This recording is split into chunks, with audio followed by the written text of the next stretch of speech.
Assalamualaikum warahmatullahi wabarakatuh.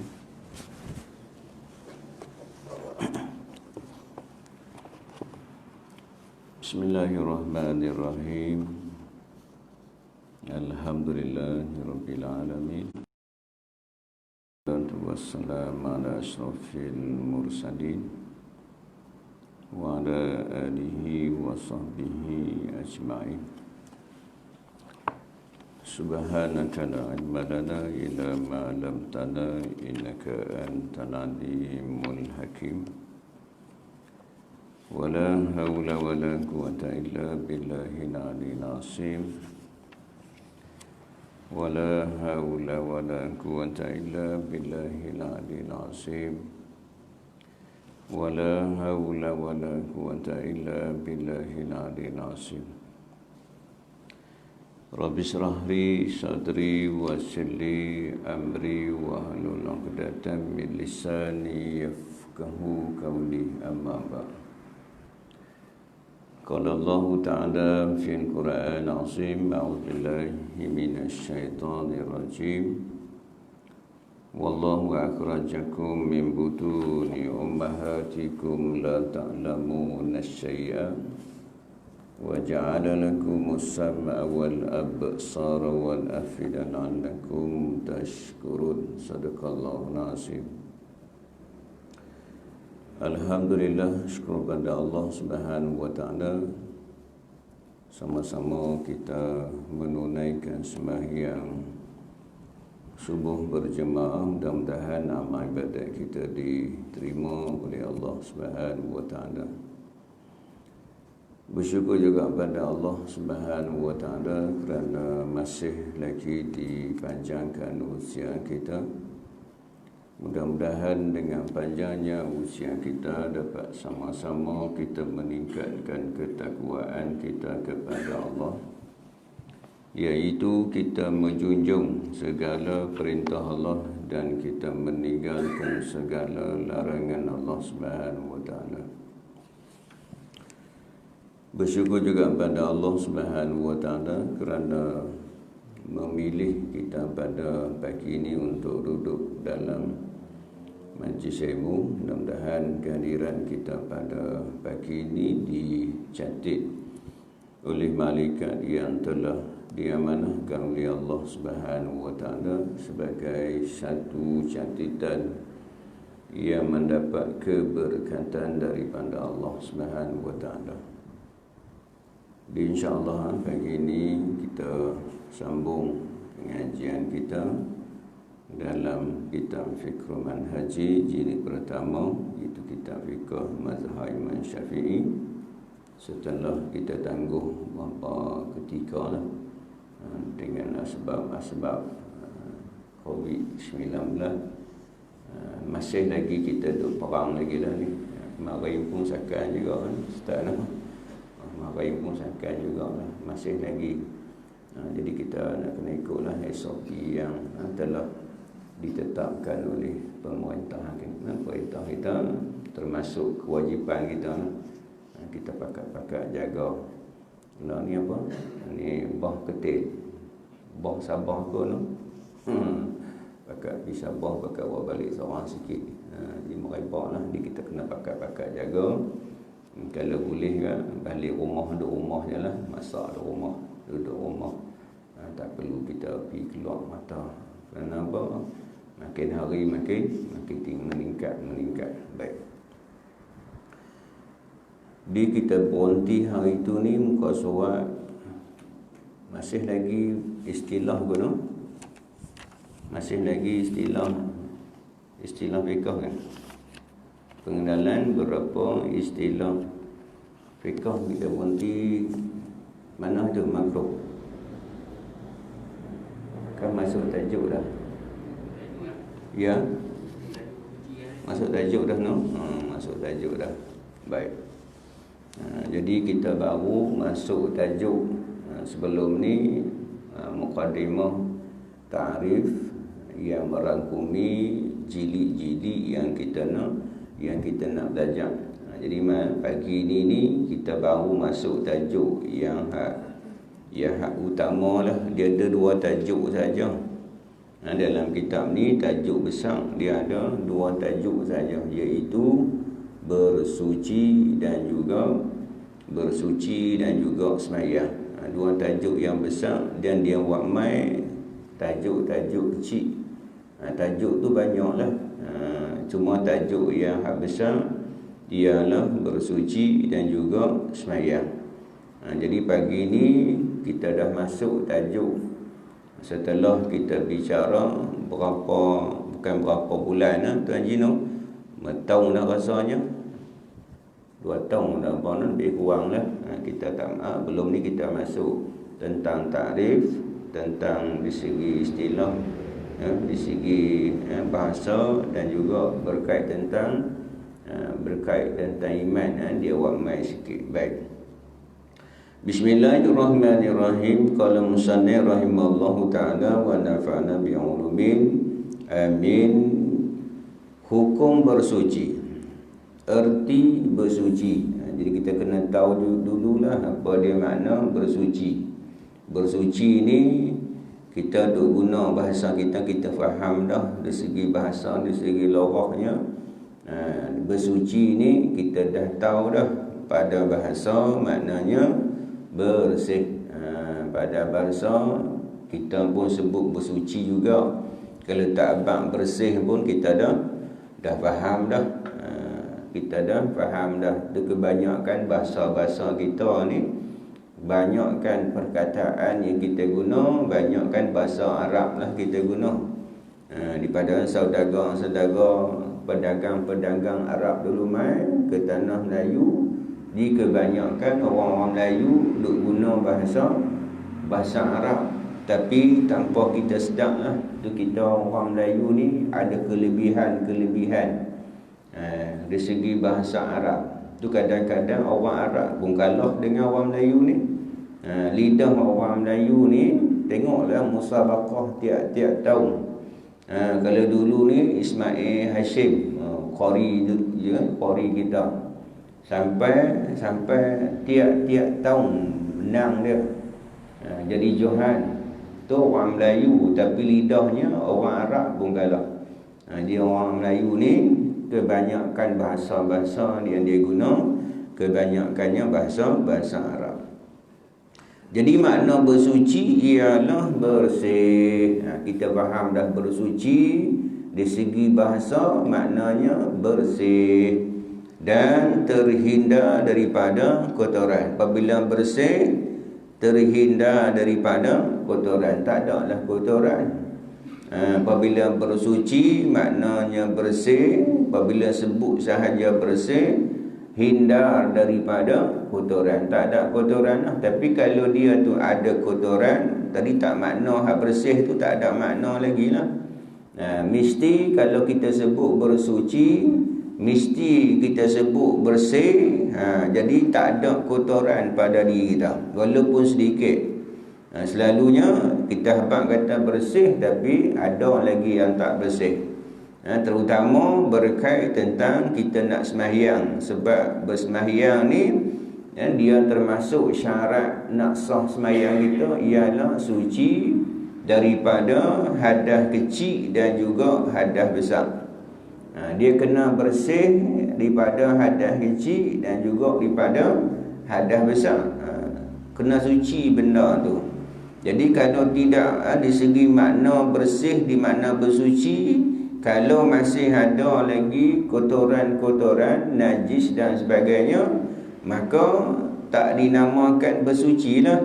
Maksudnya tidak termasuk dalam kategori bersuci. Apabila tak ada kategori bersuci ni, maka sembahyang kita tidak sah, tak diterima oleh Allah Subhanahu wa ta'ala. Itu nanti kita akan masuk pada tajuk-tajuk seperti tajuk wuduk, tajuk mengangkat hadas kecil dan juga mengangkat hadas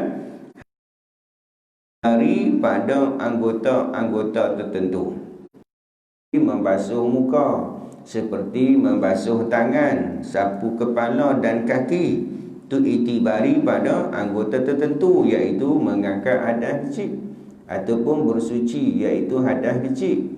Terangkat hadas kecil ni dengan anggota-anggota tertentu. Beza juga dengan bersuci juga.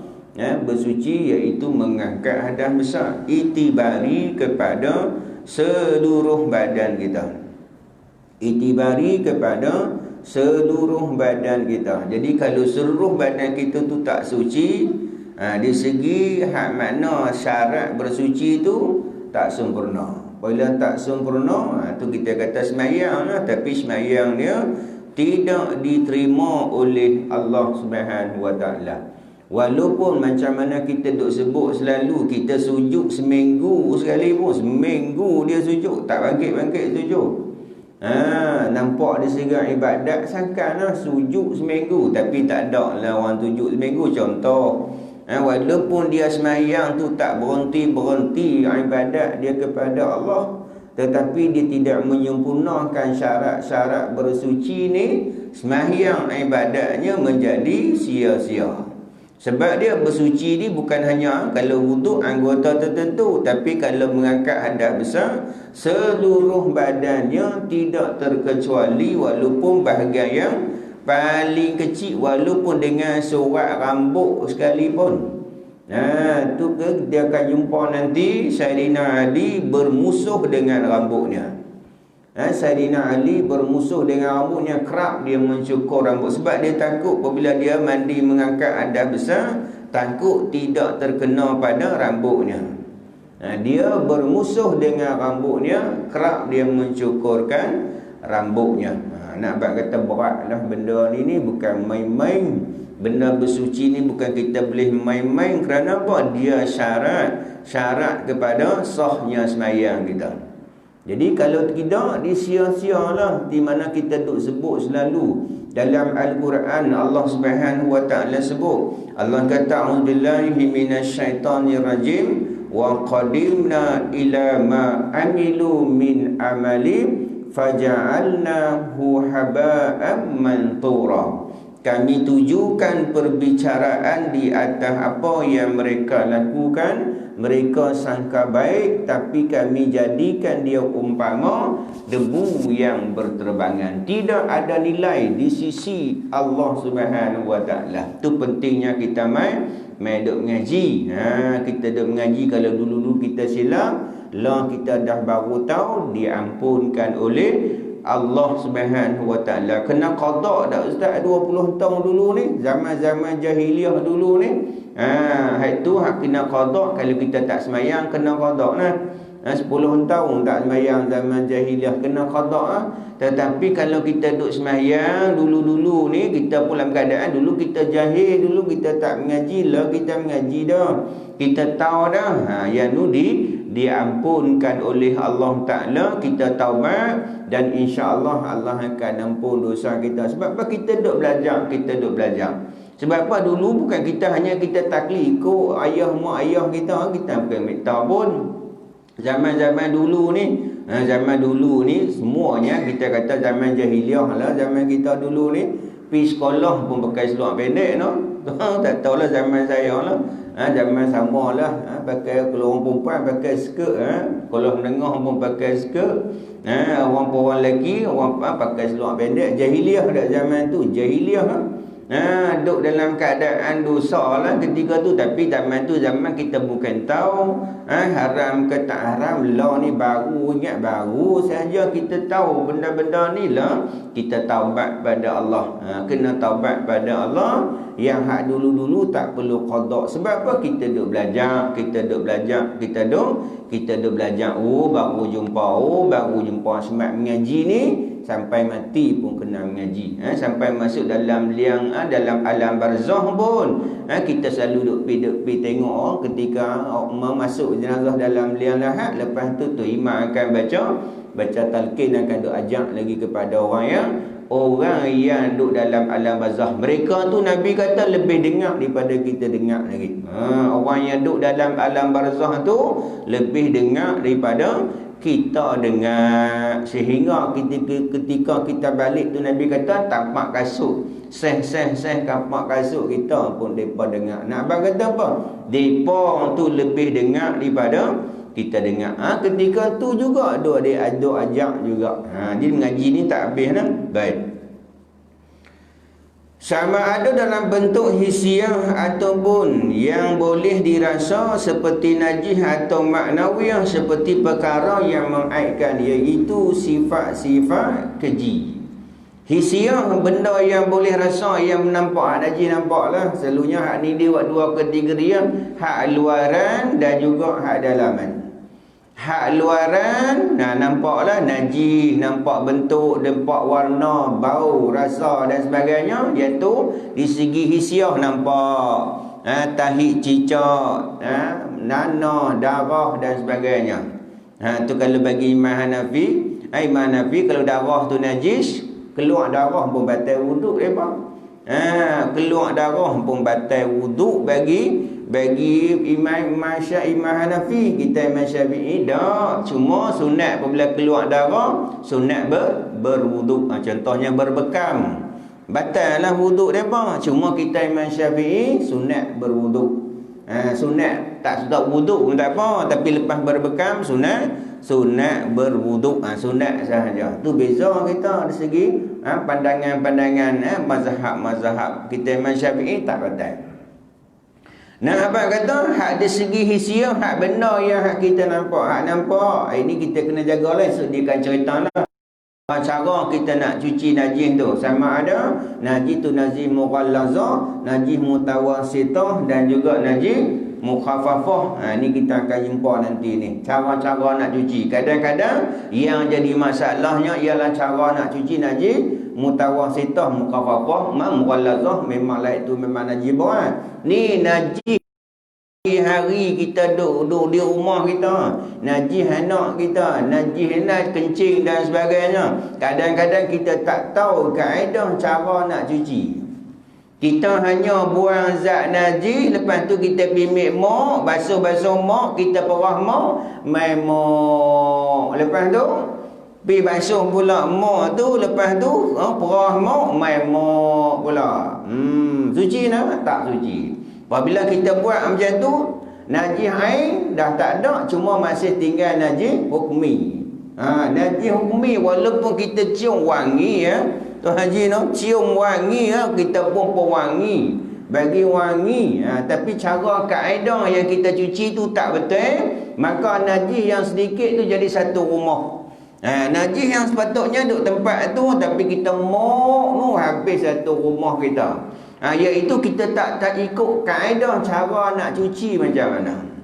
Najis tu jadi tempat tu, tapi kita buang zat najis tu, lepas tu kita mik mok, kita basuh mok kita perah, kita bermain mok. Lepas tu kita mok lagi. Kita perah, kita mok lagi. Najis tu masih air tak ada, tapi masih namanya najis hukmi, bekas tu ada. Dia akan ceritalah cara macam mana kita nak cuci nanti. Caranya.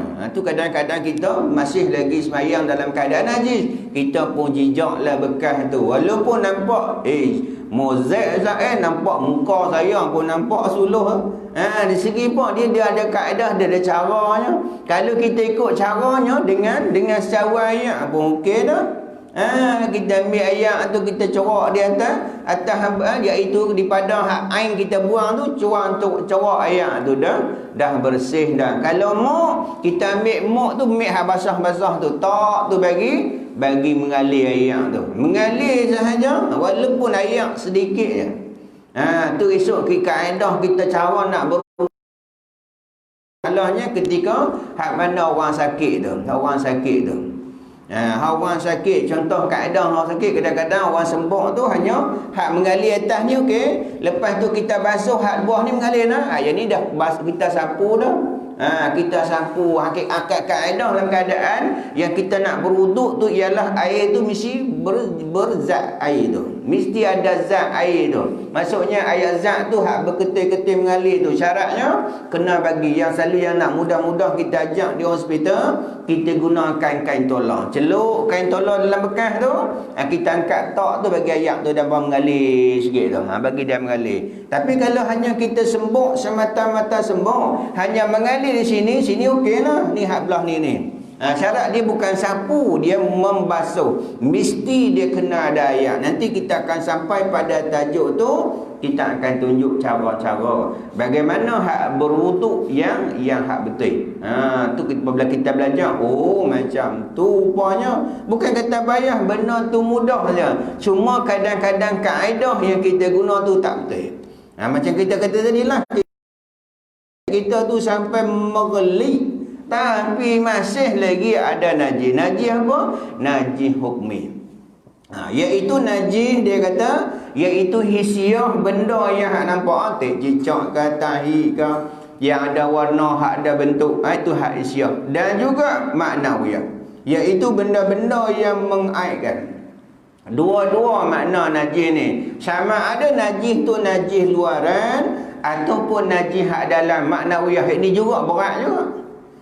Walaupun hak luaran okey dah, suci dah. Ada kecil, ada besar, okey dah. Dari segi najis hak mughalazah kita okey dah. Mutawasitah kita okey dah. Mukhafafah kita okey dah. Tetapi masih lagi ada najis maknawiyah, iaitu sifat-sifat keji, sifat ujub, sifat riak, sifat sum'ah, sifat sombong. Masih ada dalam hati kita. Walaupun kita wuduk sempurna dah, sembahyang sempurna dah, tapi di segi ibadat yang kita buat tidak diterima oleh Allah Subhanahu Wa Taala. Sebagai contoh yang kita duk sebut selalu dalam Al-Quran, Allah kata Bismillahirrahmanirrahim, ara'aital ladzi yukadzibu bidin. Tidakkah kamu melihat, wahai Muhammad, orang yang dusta agama, orang yang tipu dalam agama? Apa dia? Salah satunya Allah sebut allazina hum yuraun, orang yang riak dalam ibadat. Dia buat ibadat tu kerana apa? Nak dapat pujian daripada makhluk, bukan kerana Allah Ta'ala. Itu sifat-sifat apa? Sifat-sifat terkeji, sifat-sifat manawiyah, yang bukan hanya kita cuci luaran, kita kena cuci juga dalaman.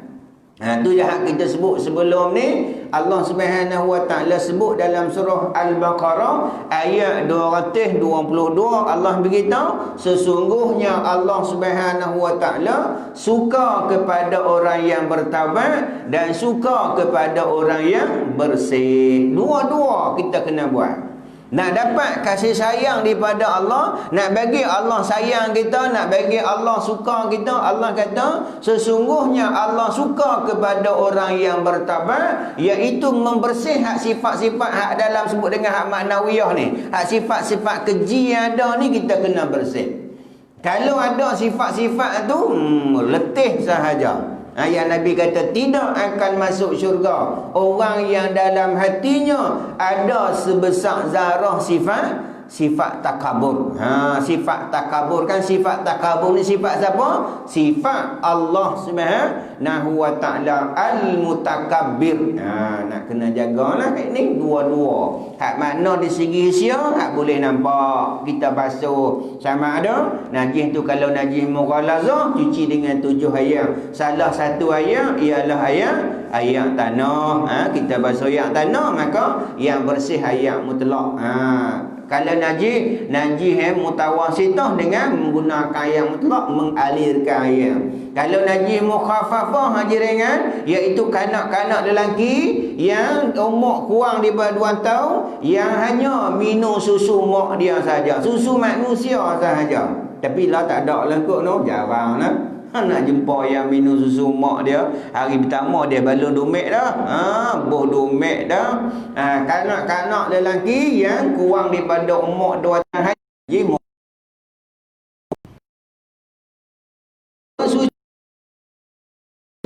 bersuci. Istilah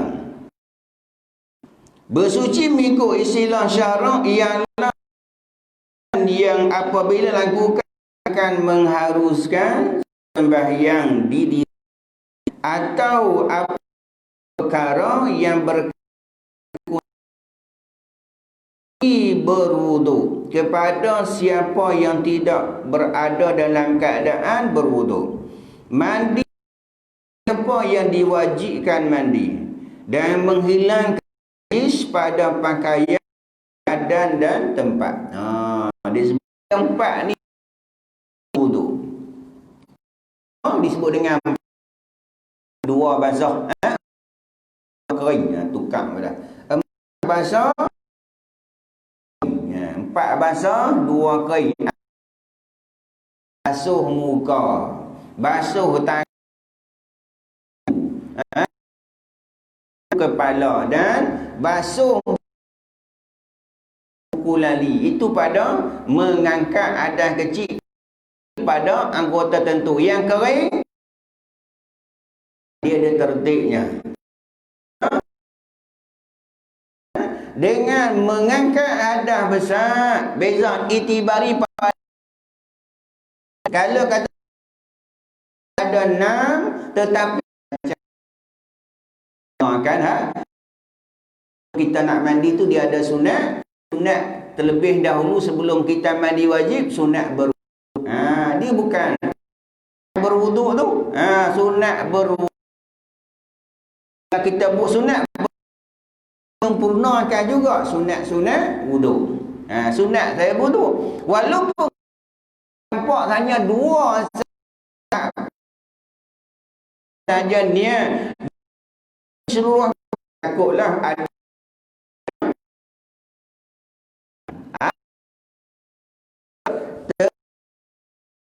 kena ayat, maka jadi